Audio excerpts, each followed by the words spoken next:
Hey everybody, and welcome to another episode of Magicians Only. Are you a magician? Doesn't matter if you're not, but it's really good if you are or if you want to be, because this is the place for you.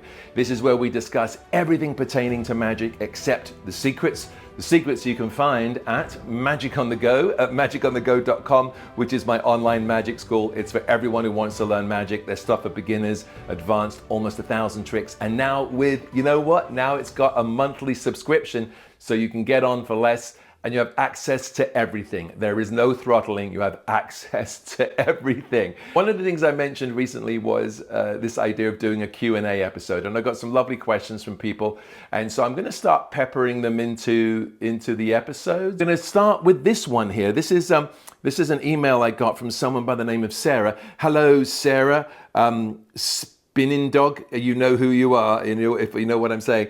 So Sarah isn't a magician, she's a muggle, but she stumbled across the podcast, as one does when one's walking. And this is why I love doing what I do, because what I'm trying to do is to make this podcast appeal not just to magicians, but to anyone who loves magic. And she said in her email, the advice that you and other magicians, comedians, producers, etc. dish out don't just apply to the world of magic, but to life. The timing of when to be quiet and still on stage and when to become larger than life, I find also applies to horse training. There are times when you need to be loud to get the animal's attention, and once you have their attention, see how quiet you can be. Also figuring out what works and what doesn't. While riding, the timing, the aids of your legs, the seat and the hand can make the horse's movement look effortless, like a brilliant magic trick, or mess it up. And magicians may end up with egg on their face, but in the horse world, you end up in the dirt. And if you're really unlucky, in a pile of horse poop. Keep up the intriguing podcast episodes. Thank you so much. I'm so glad that you're getting something out of it. That means the world to me, because we can learn so much from everything that we do. It doesn't necessarily have to be the business that we're in, right? We can be inspired by the works of so many other people. So today's episode, it's a bit of a time capsule, this one. I recently came across this on Magic on the Go. I'd published it in 2020 while we were in lockdown. And you can tell because I've got my COVID beard and hair, and we weren't allowed to leave and all that. Remember that? Do you remember that? Yeah, right. We didn't know if theatre, live entertainment was going to come back. Well, during that time, I had just finished a tour with the Illusionists. It was my first ever tour. We were going across North America, and it was quite an experience. And so I decided to record my thoughts, the stuff that I'd learned, and also a little bit of video here and there, my experience of working with the Illusionists.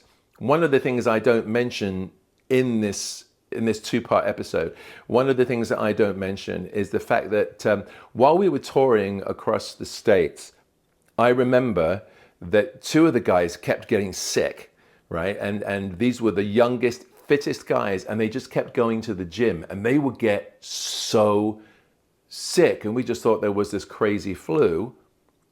Turns out it was probably COVID. But this was in November and December of 2019. I recorded this in 2020. If you're a magician, you're going to get a lot out of this, because I'm going to share with you everything that I learned about the tour, and you'd be amazed how much there is. If you're not a magician, you're going to learn a lot. Well, apart from just like the fun stories, you're going to learn what it takes if you're a speaker, how to handle an audience, how to be on stage, what to do with a crew, how to travel with efficiency. There's a lot in this episode. So I really hope you enjoy it. Let's travel back to 2020 and my first ever Illusionists tour.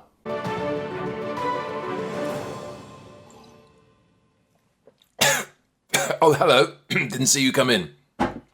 Hi everybody, welcome to another edition of Armchair Stories, a very special Armchair Stories. For historical reference, I do want to say that this is being recorded during the quarantine of 2020, although I think the information that's going to be kind of imparted in this Armchair Story will be useful forevermore.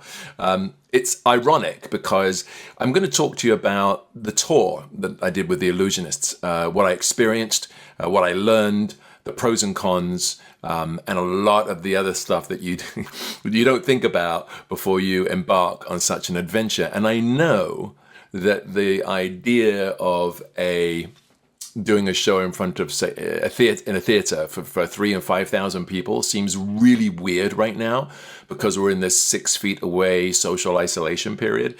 But I know it's going to come back. But more than that, I feel that what I learned from the other magicians that I toured with, from the production team, from the crew, from the audiences, is applicable to everything that we do as magicians and performers, and maybe even as human beings. So, welcome to Armchair Stories, the Illusionists Tour. You made it when you're the best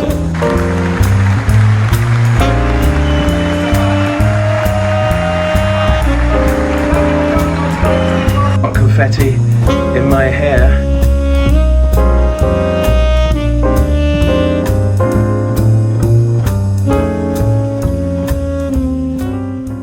That's the real magic. So I was very excited to be asked to perform in the Illusionists Tour for a number of reasons. As you know, I've spent my entire life building my own personal brand as an actor, as a magician, as whatever, and we do. It's very important that we focus on who we are, our personality to the public, how we're represented, and getting our name out there in any way possible. But the Illusionists is a different beast. And it took me a while to kind of get used to that concept. It's a different beast because it's not about the individual. The show is about the whole. So, and this is a lesson that we can apply to everything that we do, even when we're doing solo shows. I'll explain what I mean. The Illusionists is a very clever device. It takes 6 to 8 performers of different genres and cuts them together in a fast-moving live show that really has nothing to do with the individual persona of the magician. It does as a performer, but each magician is given his own character name. This enables the producers to have a format for an illusion show that they can then slot performers into. Very clever, because it allows for scalability. You can have 13 or 14 illusionist shows touring around the world, all working on the same basic structure, music, vibe, light, and sound. Everything is kind of similar, yet the performers bring their own props, their own material to the piece. The other thing that's very important to understand with the Illusionists is that, and I should say that was a very difficult thing for me to get my head around at the beginning, because, as I said, we're all about promoting ourselves. Now, our names are in the program, and we're introduced as our names, but also as the character name, which is, the mentalist or the showman or whatever it may be. It took a while for me to grasp the idea, and once I did, the idea of being part of this group, of this team, was very exciting. Ironically enough, I should tell you that back in 2009, I created a reality magic show that I sold to Fox. Unfortunately, it didn't get made, but the result was supposed to be a team of magicians touring around America. I'm not going to tell you how we get there, because we're now out pitching it again. But that was the idea. The idea was to have a team of magicians interacting. This is pre-Illusionists, so it's kind of ironic all these years later that I get invited to be part of a tour about a group of magicians performing together. So once I got that particular ego out of the way of, hey, it's not just about me, I looked at the tour as a whole. I was excited about a number of things. I was excited to perform with this incredible team of magicians. Florian Sanvey, Stuart McLeod, Jonathan Goodwin, so many great, Sauce and Victoria, amazing performers that the whole bunch of them that I thought I could learn a lot from in a good way, but also get to know on the tour. I was excited to see how a show like this comes together. I was excited to see how the crew and the sound and the lights and the tour manager and all of those aspects merge and have to become a well-oiled machine. A lot of this has to do with not just the performance. There are so many other people involved, which we're going to get into in this endeavor, that I was excited to see how everything was going to mesh together. And I was also excited, really excited, to travel around North America. We were going to be performing in some incredible places, to work in these theaters, these 3,000 to 5,000 seat theaters, to visit these towns that I'd never been to before in my entire life, and to meet people, right? The end of another great evening. Hey boys, say hello, hello. Everyone say hi. Here we go. Another fabulous night in Wilmington. And now, this stuff. To experience what it is to tour around on a tour bus, what it is to tour with a group of magicians together, the personalities. Is that going to work? There are people in the crew and in the magical team who have toured for many years and kind of have it down pat. I haven't toured. I toured a little bit of theatre in the past, way back in the past, but not as a magician. I was excited about the idea of working with cameras on stage, that you can do nowadays. I mean, the technology is so amazing. You could do a trick with a match in front of 5,000 people and it will play. People are used to it now. I think a number of years back, if people came to see an illusion show and you pulled out a coin trick, they might feel cheated if they had to watch the entire thing on screen. Nowadays, people almost feel more comfortable watching it on the screen. So that was something that I was interested in playing with and getting to kind of learn the choreography of that.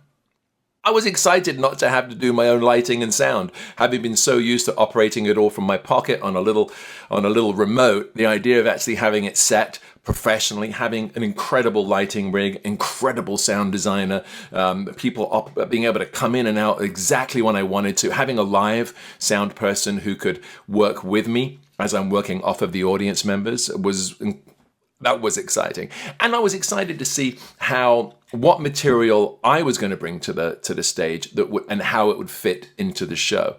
Because the secret of the Illusionists, and it's really the secret of any Broadway show, is that it is the sum of its parts. And the positioning is not just about the magic and the performance, it's about where that person is in the show. And I'm not talking from an egotistical point of view. In the old days they used to talk about, if you close the first half or if you're the final performer, you're the star of the show. That's not what this is about. Everyone is introduced as the star of the show. We are the Illusionists. At the beginning of the show, everyone appears on stage together. And at the end of the show, everybody takes a bow together. The point, what I'm trying to say is it's a roller coaster. The show is a roller coaster. And what's really important is the positioning of the performer. Who comes before you, the energy or the scale of that piece, who comes after you. It moves, it has to move, which is why most of the performances range between 5 and 8 minutes. Each performance piece. You may, as a performer within this kind of variety concept, you may end up doing 2 or 3 spots throughout the show, maybe more, maybe less. That's entirely up to the producers. So one of the things that I had to think about first of all was what material was going to work within this format. And so I put together a ton of ideas. I mean, I just started everywhere I was. I got out my notebook on my phone and I started writing ideas down, how I was going to adapt my show and material from my show into this format. There were certain things that I didn't have time to set up. There were certain things that were too long, certain bits that were too long, and certain things that if I did them too early, they wouldn't have the same impact because the audience hadn't got to know me. Now, one of the things that we ended up doing was, because I was essentially the host of the show, was right after we all appeared on stage, I would welcome the audience and then go right into my first routine. Now, I wanted to do my opening sequence from my act where I talk about all the different ways that magicians can say hello. And to me, it seemed to fit into the idea of the Illusionists. You're going to see all these Illusionists and they all have their own styles and they all have a certain way of opening a show. But in the end, what we ended up was my chocolate box routine. Now, the chocolate box routine is in normality, in my normal show, the chocolate box is 12 to 15 minutes. Why? Because there's all these other little bits of magic that are cut in between. It's a tight routine. It's a personality piece, and it's also a piece that I do once the audience gets to know me. So I was resistant. To the idea of opening with chocolate box because the audience essentially would now be getting to know me through the chocolate box as opposed to they know me from the earlier material. So now I can kind of relax and play with them with the chocolate box routine. And also one of the other things that I needed to do was to frame everything in a holiday way. It's a holiday tour. It was the magic of the holidays. So how do you do that without hitting it over the head? You know, not like going, here's a trick I did for Santa. Oh, by the way, and that was the other thing. You really wanted to call it the holiday tour, not the Christmas tour, because you want to incorporate everybody's holiday. It's very important to make everybody feel welcome. In the end, as much as I resisted the idea of opening with the chocolate box, it really worked. And the reason it worked is, one of the reasons is that when I throw out chocolate at the beginning of the show, so you can imagine with a family audience, the kids and everybody just loving this chocolate flying everywhere. And of course, we had a budget, so I could afford a big giant box of chocolates to throw out to the audience. So that was a lovely way of opening the show. Would I open my own personal show with a chocolate box? Never. No, absolutely not. I want it later on in the show. And also, I had to tighten up the routine to between 8 and 10 minutes. And actually, when you work in a format like this, the timing of your routines is of paramount importance. You have a show that has 2 acts that has to run a certain amount of time. And it's not just about, yes, it is about the idea of one show and the next act and the next act and the next act and the build with the audience and the vibe and the feel of the show. But there's also practical measures here. There's, the crew, especially if you're working in a union house, and we worked in union and non-union houses, and I'll talk about that in a little bit. But the crew is paid by the hour, by the show sometimes, and if you go overtime, it's very expensive for the production. So you don't want to be that guy who ends up going too long and then causes the production to lose money and costs them. There are fines. There are all kinds of things that come from the theatre. So you want to be within a certain period of time. Very, very important. So I was asked to do the chocolate box routine, a 12 to 15 minute routine, and get it into 6 to 8 minutes. Next to impossible. I managed to get it down between 8 and 9 minutes. But that all depends, because I love working with audience members. And if you get someone up, if you're lucky enough to get someone up who's got some personality and you want to play with that. I mean, one night we had this lady, she must have been in her 80s. I said, I need a lady to come up on stage. And this lady, she was in her 80s, she stood up and she said, I'm a lady, use me. So what do you say to that, So I brought her on stage, took a bit of time, she was a bit older, and she was hilarious. She would not stay in the same position. She kept wandering over, watching things over my shoulder. And I kept ordering her like a little child to get back to her side of the stage and hold the prop like I gave it to her. Anyway, she stole the show and it was wonderful. And I love it when assistants steal the show in a good way. I think anyone who brings life and humor to your show and gives you a chance also to show your human side. But in your show, in the idea of having this, you don't know what's going to happen, having someone play with you and you play back lifts you out of your script. Now, you should always be kind of just loosely basing your show on your script anyway. But this really brings you out of your script and you're alive. And when you're alive and in the moment, the audience is alive and in the moment with you. So this lady was incredible. Now, there are other things I'll talk about a little bit later on when it comes to assistants and pros and cons. But anyway, so I was excited to work in the chocolate box and to make that fit. And I put together so many ideas for routines. In the end, where we ended up was I was going to open with the chocolate box, then introduce the next show. The next time the audience would see me would be a very intimate piece, because I felt chocolate box also is a very cheeky piece, right? And you want to look at this when you look at the material in your show. Like, what does this say about your personality? Well, chocolate box is I'm cheeky, I'm funny. There's not necessarily an incredibly warm side to the chocolate box. So the next piece, which was important, had to be an intimate piece, because later in the show, I was going to close the show with the snow routine. So we needed the audience to like me. I mean, they might like me in the chocolate box, but they might like me as a funny comedic magician. I need them to like me as a human being. So I came up with the idea of doing the angel card trick, Twilight Angels, Paul Harris's amazing effect to camera. I've done it before to camera in front of a lot of people, and it always works very well. And to do it with a kid from the audience. So I just want to stop here at this point and just say, I'm talking about the sequence of my routines. I'm not going to talk about what other people did in the show, but I do want to say how this came about. We all presented to the team, a number of ideas for routines that we could do in the show, and we brought them with us. And then for 1 week in Ohio at this wonderful theater, we worked, finessed, learned, tried different running orders. We learned the opening sequence, the closing sequence with everybody. The director came in, the producers, they all came in, they looked at the running order, they shifted things around. And that happened, that shifting of things around happened throughout the entire tour. It happened for a number of reasons. One, maybe they felt that the show was stronger. Okay, now we're going to move this here, we're going to move this here. And this works in your show, right? When you're doing a personal show, you do it one way. Try moving a trick here and another trick here and seeing how that works out. Because really, the sum of the whole is the most important thing. So during the course of that week, we got to know the crew, and the crew got to know us. We got to try out different routines. I had to learn Kevin James's snow trick for the finale, because this is a signature piece for the Illusionists. But I didn't want to do Kevin's presentation, so I had to come up with my own presentation. I had to workshop it with the director and the producer. So I wrote down some ideas, and in the end came up with this very kind of personal rendition, which I'll tell you about in a little bit. So by the end of the week, we had our first performance, and the running order was posted about 30 minutes before showtime, and we all went out and we did it. Now with this Twilight Angel trick, I should tell you I'm not a kids performer. I don't do kids parties.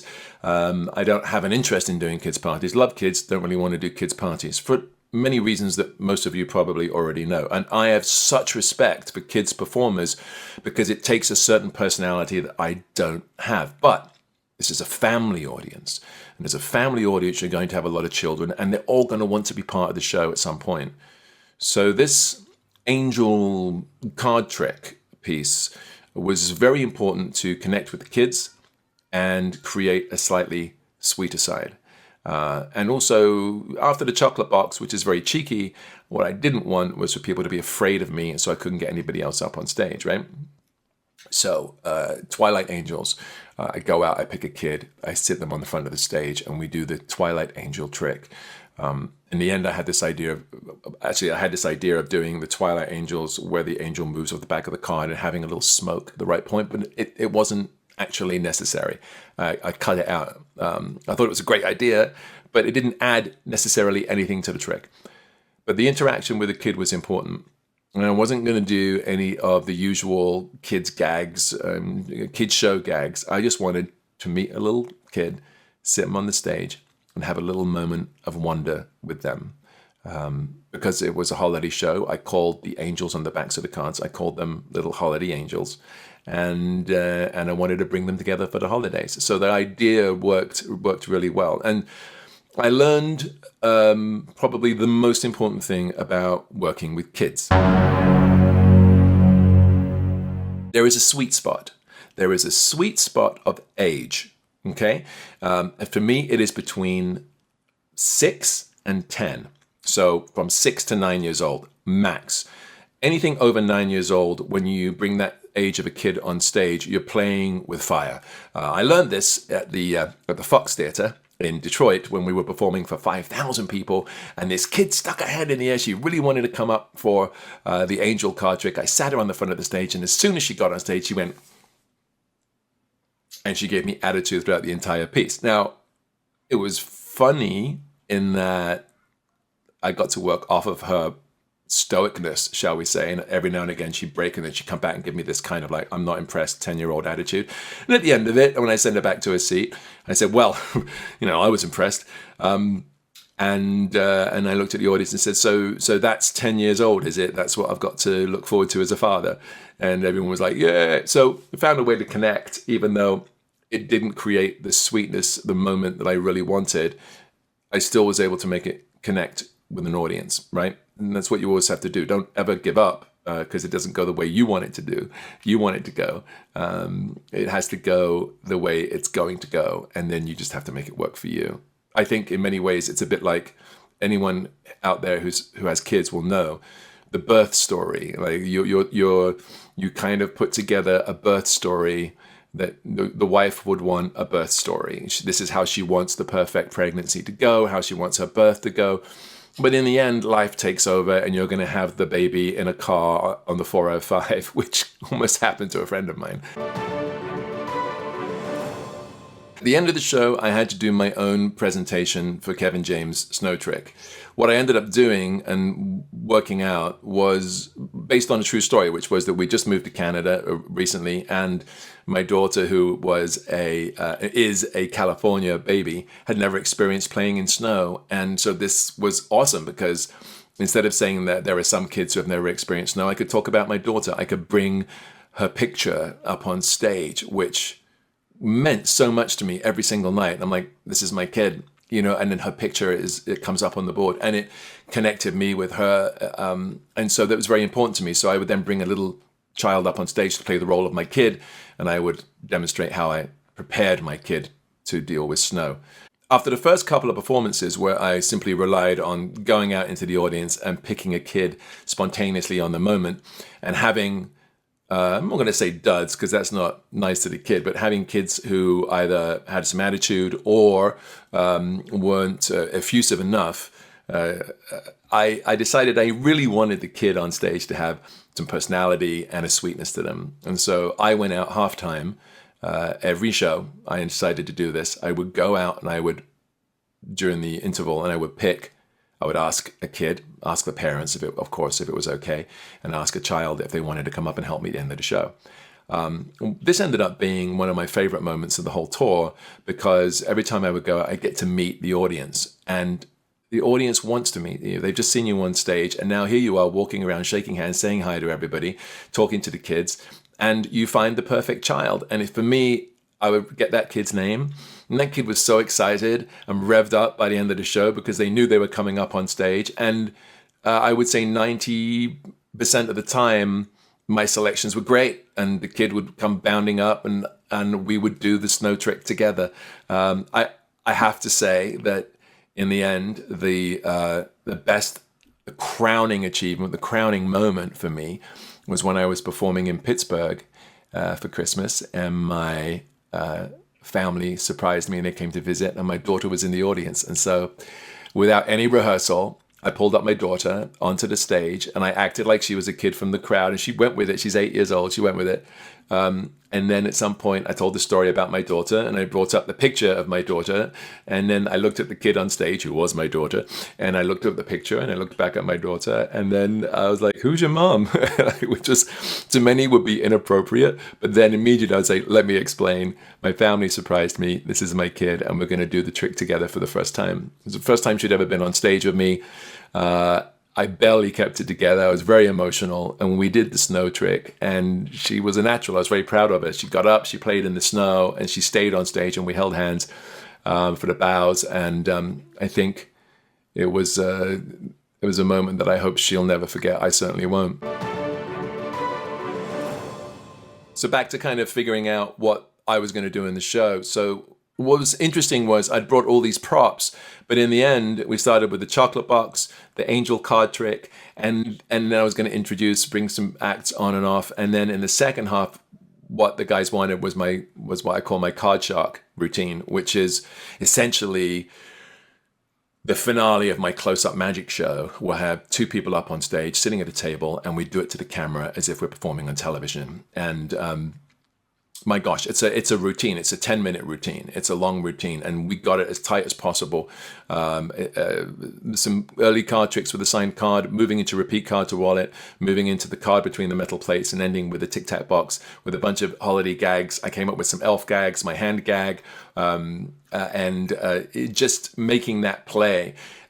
I wasn't sure how that was going to go, because essentially you've got this guy standing in front with the camera and he's getting everyone's reactions. And so I had to learn how to work with the guy with the camera. We had this guy, Leo, who was amazing. I had to work with Leo on getting the close-ups, on getting the dramatic moments within this card shark routine. And it was the favorite thing that I did. One of the favorite, well, I loved every part of the show, to be honest with you. But this was a real thing where I didn't meet the people before they came up on stage. I would have the dancers go out and choose, which was risky. But I wanted to emphasize to the audience that I hadn't met these people before. And we had this like 10 minutes together of nonstop magic. And it was so much fun. You guys, I cannot tell you, when I did this at the Fox Theatre in front of 5,000 people, it went gangbusters. And no one was more surprised than me that the audience was willing to accept. They'd come to a live theater show and they were willing to accept watching a close-up routine on a giant screen. But my gosh, that was liberating. So that was one of my favorite pieces. A little bit later on, I would then do the vanishing cage in the audience. I loved Vanishing Cage, and I put an elf in the cage to make it a holiday piece, and it was very funny. I had some funny lines with that. One of the things that I discovered was being in an audience in the aisle and having the audience all around you as I was presenting the Vanishing Cage was really fun. You've got the reactions, because I can see, I'm facing the stage, and I can see on the screen everybody around me. So to do the Vanishing Cage like that, surrounded, was very powerful. But also, sometimes the reactions of the people around me got laughs too. There was a woman one night who was to my left. She looked a bit like Dame Edna. If you don't Dame Edna, you know, just this kind of older woman with her hair perfect and the glasses down on her nose with her arms crossed like this.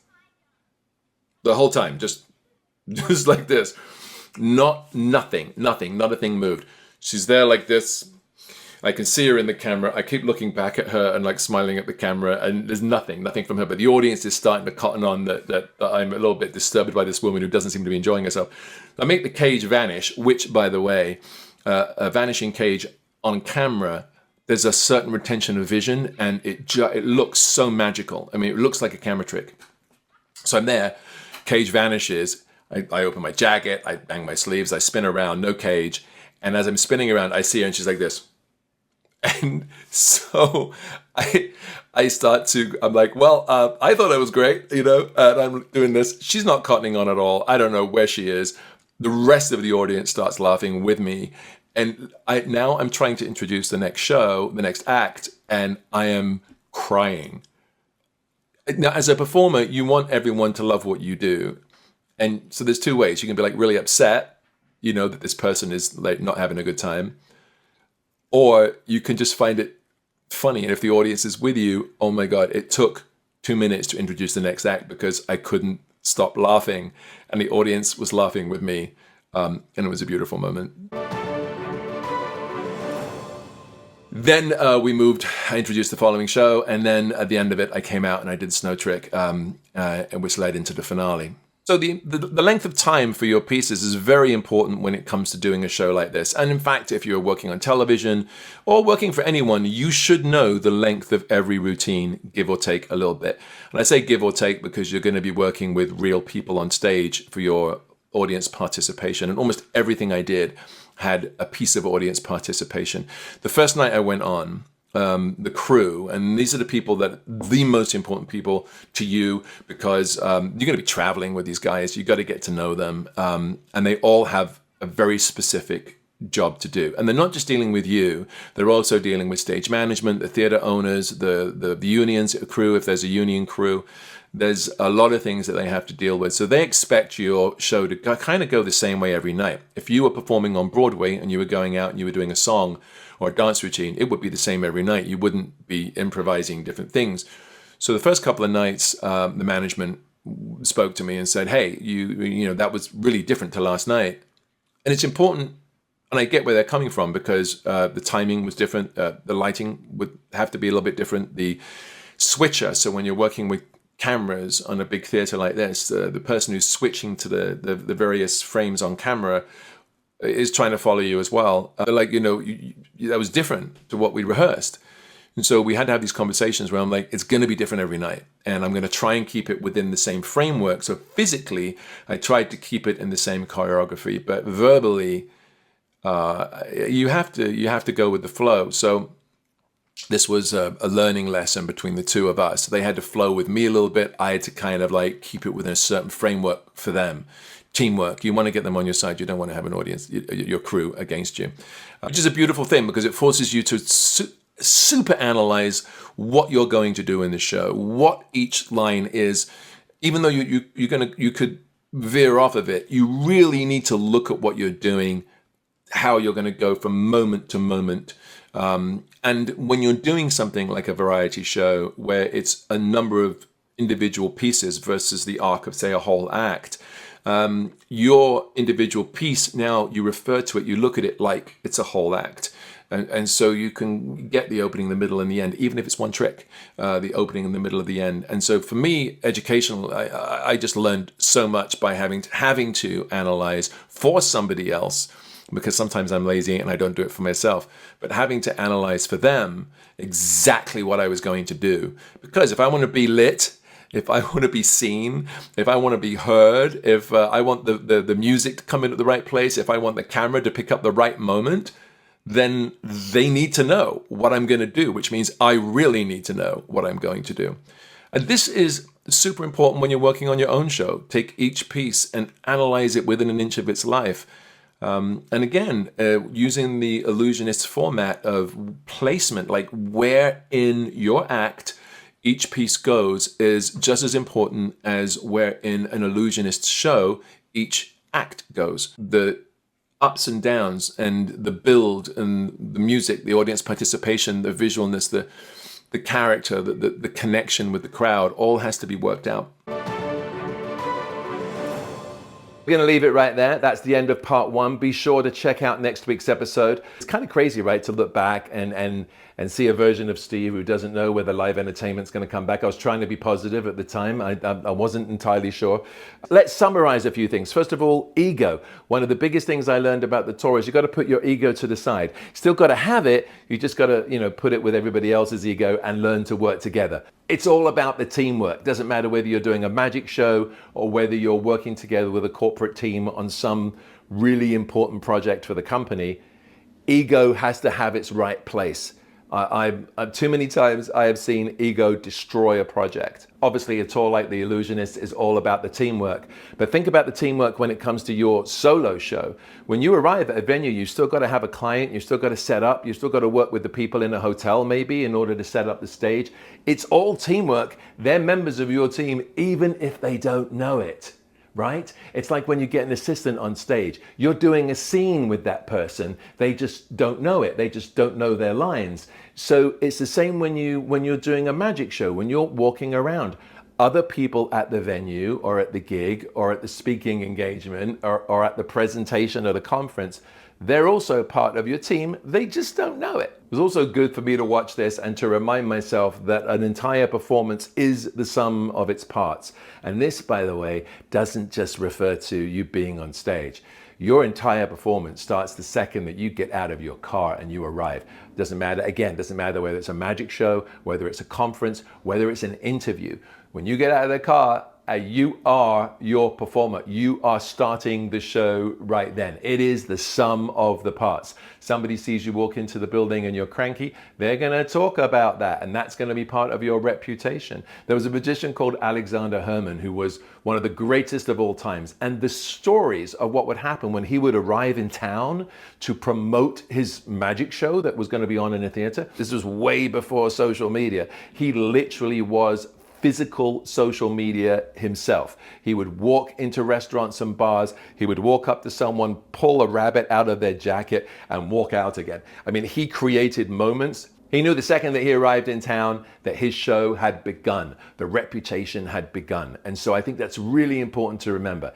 Everything you do, your performance, your persona, your presentation, it is a sum of the parts. And by the way, this goes to after you do your show, when you're packing up, when people want to speak to you, how you handle that is also part of the show. One of the most embarrassing things that ever happened to me was I'd finished a show, this was years and years ago, and the client asked me to stay and have dinner with them, with everybody else in the room, and I really wanted to go. Of course, I'm a starving artist. I'm not going to turn down a steak dinner. So I'm rushing the food, and a piece of meat gets stuck in my throat, and I start to choke. Now, I turn to the person next to me, and I'm pointing at my stomach, my throat, and my stomach, and I'm doing this as if to say, give me the Heimlich. They're not understanding.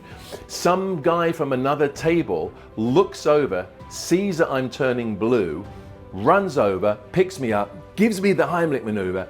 Piece of meat goes shooting out of my mouth across the room, and he saves my life.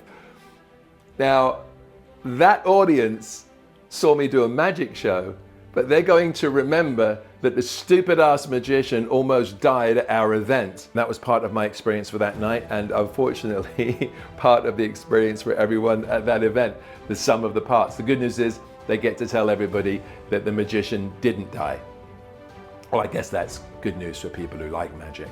Anyway, I hope you enjoyed that episode. Don't forget, Magic on the Go, magiconthego.com. If you enjoyed it, hey, hit that QR code and drop the team a tip, maybe. It's entirely up to you. You don't have to. I'm going to do this anyway, but if you'd like to show your appreciation, we all appreciate it here. So tune in next week for part 2 of the tour. I guarantee it's going to be a lot of fun and some stories that you're not going to believe. So I'll see you next week.